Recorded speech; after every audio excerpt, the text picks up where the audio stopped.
Parliament వర్షాకాల సమావేశాలు జరుగుతున్నాయి. ఇప్పుడు లైవ్ చూద్దాం. तो सरकार ने तीनों काले कानून वापस ले लिए। जब सरकार घबरा जाती है, डर जाती है, तो सरकार स्वीकार कर लेती है। इसीलिए वो नारा मुझे अक्सर याद आता है कहीं कि झुकाने वाला चाहिए, सरकार भी झुकती है। जो विषय लाया गया है कि prevention of unlawful means act, सरकार को कम से कम ये बताना चाहिए था कि 2024 में जब ये लेकर के आए थे तो आज 2026 में कैसे पेपर लीक हो। और केवल गिनती के 1-2 पेपर लीक नहीं हुए हैं। ये ऐसा आंदोलन रहा जिसमें माँ बाप और नई पीढ़ी के लोग सब जुड़ गए।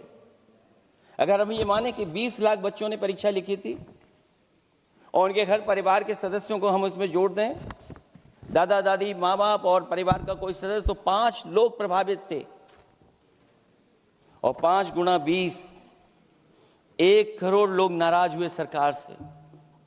और अक्सर हम पॉलिटिकल लोग हैं, हम लोग जानते हैं जब कभी आंदोलन करते हैं तो कितनी तैयारी करानी पड़ती है, गाड़ियों का इंतजाम, खाने का इंतजाम और इंतजाम। लेकिन ये पहला आंदोलन देखा कि जिसमें माँ बाप भी जुड़ गए और कहा कि जाओ बच्चों आंदोलन करो, हम आपके साथ हैं। ये पहला आंदोलन ऐसा देखने को मिला है।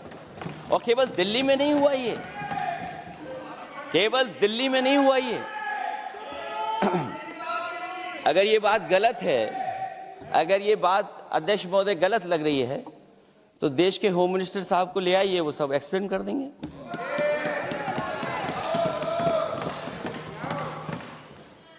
पहला आंदोलन जिसमें माँ बाप ने साथ दिया, क्योंकि परीक्षा से कितना दुखी हैं लोग।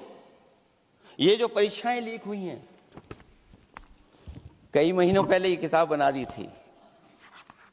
और अध्यक्ष महोदय, जो लोग चढ़ावा चोरी नहीं बचा पाए, वो पेपर लीक कैसे बचा पाएंगे? जो भगवान के दरबार से दान गायब हो गया, दान चला गया, वो लोग पेपर लीक बचाएंगे? किस कानून को, जो कानून पहले बनाया उसी कानून का संशोधन करके लेकर आए? किसकी आंखों में आप धूल झोंक रहे हैं? और अगर कानून से बच रहा होता तो भाजपा की 10 साल की सरकार में 20 परीक्षाएं कैसे लीक हो गई? 20 परीक्षाएं लीक हुई अध्यक्ष महोदय, जिसमें कोर्ट तक जाना पड़ा, उसके बाद परीक्षा रद्द हुई है। दरोगा भर्ती का पेपर लीक हो गया, जूनियर इंजीनियरिंग के भर्ती का पेपर लीक हो गया, ग्राम विकास पंचायत अधिकारी का पर्चा लीक हो गया, नलकूप चालक भर्ती का, यूपी टीईटी का परीक्षा लीक हुआ। और एक बार नहीं हुआ, 3 बार पेपर लीक हुआ यूपी टेट का।